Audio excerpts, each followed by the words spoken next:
बिस्मिल्लाहिर्रहमानिर्रहीम। अस्सलाम वालेकुम नाजरीन, मेरा नाम कामरान खान और आप देख रहे हैं MZS यूट्यूब व्लॉग। खुश आमदीद कहता हूँ। आज की वीडियो उन लोगों के लिए इंतहाई लाजमी है जिन्होंने फाइल्स में इन्वेस्टमेंट किया हुआ है, यानी कि प्लॉट्स की बुकिंग करवाई हुई है, लैंड ओनर्स और जिन्होंने अपने पैसे घरों में रखे हुए हैं उनके लिए भी लाजमी है, और जिन्होंने अपने पैसे बैरून मुल्क पाकिस्तानी पैसा रखा हुआ है उनके लिए भी लाजमी है। आप तमाम दोस्तों से गुजारिश है कि आपने ये वीडियो मुकम्मल देखनी है। आगे जाने से पहले आपसे गुजारिश है कि हमारे इस चैनल को सब्सक्राइब करें, वीडियो को लाइक करें और कमेंट में फीडबैक लाजमी दें। आपने सुना होगा कि गुज़श्ता हफ्ता स्टेट बैंक ऑफ पाकिस्तान ने एक प्रेस कॉन्फ्रेंस किया और उसमें बाकायदा से ऐलान किया है कि पाकिस्तान की जो ओल्ड करेंसी है उसका डिज़ाइन चेंज किया जा रहा है और सीरियल नंबर भी चेंज किया जा रहा है। मार्च तक state bank of Pakistan design final करेगा और अगले 2 सालों में करेंसी को नए सीरियल और नए डिज़ाइन के साथ पाकिस्तान में लागू कर दिया जाएगा। अब इस खबर के बिहाइंड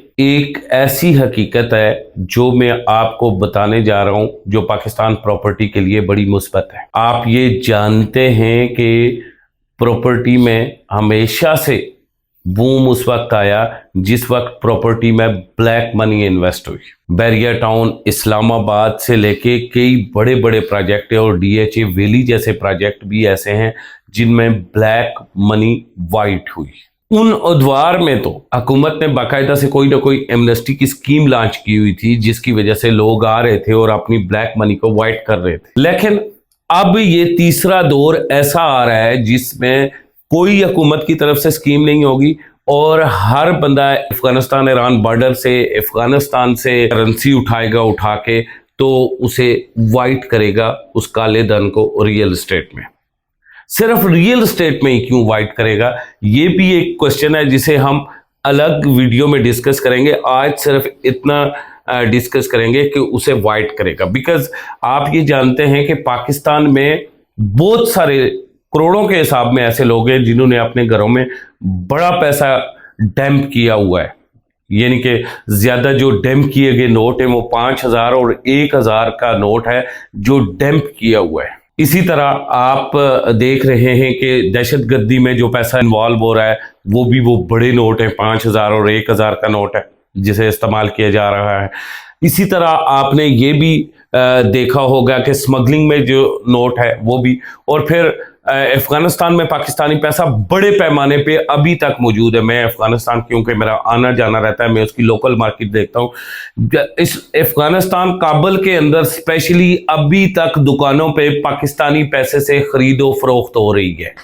अब वो पैसा भी जो काबुल के अंदर खरीदो फरोख्त हो रही है या फिर जो दुबई गल्फ के ममालिक में पाकिस्तानी पैसा पड़ा हुआ है वो पैसा भी वापस पाकिस्तान आएगा। जाहिर है अगर वो पैसा वहीं रहेगा और स्टेट बैंक ऑफ पाकिस्तान में वो जमा नहीं होगा तो जाहिर है उसकी वैल्यू खत्म हो जाएगी जब नए नोट 2 साल के बाद यहाँ पे आ जाएंगे। इस सारी सिचुएशन में इस सारे के सारे पैसे ने जब वापस आना है तो इन्वेस्टमेंट का कोई भी सोर्स इस वक्त पाकिस्तान में मौजूद नहीं है जो इकोनॉमी के क्राइसिस है उनकी वजह से। अब आपको देखें पावर सेक्टर में क्राइसिस होने की वजह से आपके प्रोडक्शन यूनिट सारे के सारे बंद है।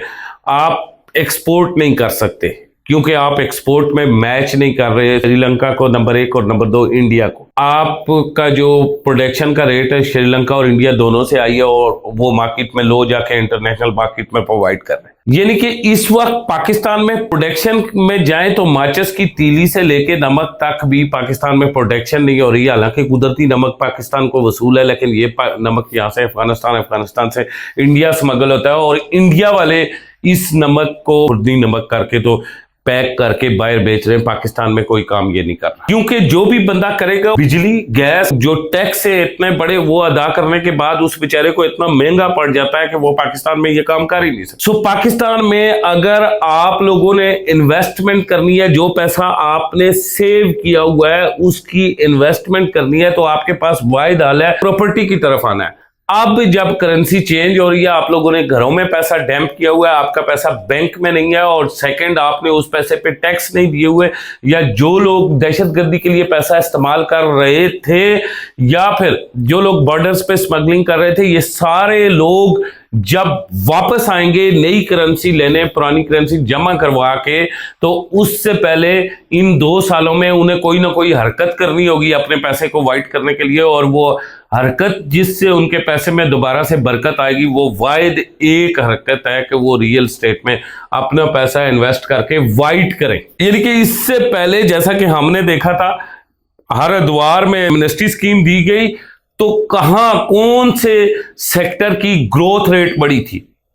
सिर्फ और सिर्फ एक सेक्टर की ग्रोथ रेट बढ़ी थी, रियल स्टेट की। सारा का सारा पैसा लाके रियल स्टेट में इन्वेस्टमेंट किया गया था, सारा काला धन उसे वाइट किया गया था, चाहे डीएचए वैली में हो, चाहे बैरियर टाउन में हो। ऐसे सैकड़ों प्रोजेक्ट हैं जिनमें काले धन को वाइट किया गया। अगेन ये काम होने जा रहा है, ये काला धन वाइट होने जा रहा है। तमाम रियल स्टेट मार्केट के जो लोग पिछले 2 साल से मायूस बैठे हुए थे, उन्हें मैं ये खुशखबरी दे रहा हूं कि आपके पास ब्लैक मनी आ रही है। हमने कोई गलत काम नहीं करना। जाहिर है जिसने प्लॉट खरीदना है वो नॉन फाइलर है, तो वो नॉन फाइलर का टैक्स पे करेगा। अगर वो फाइलर बनेगा तो स्टेट के लिए बहुत अच्छा। नॉन फाइलर होने में भी बुरा नहीं है, क्योंकि वो उसने 23% टैक्स देना है। तो जो उसने अपने पैसे पे टैक्स देना है, प्लॉट खरीदते हुए, जमीन खरीदते हुए, घर खरीदते हुए, उसका पैसा वाइट हो गया। तो पाकिस्तान रियल स्टेट पर आपको नजर आएगा कि मई, जून, जुलाई से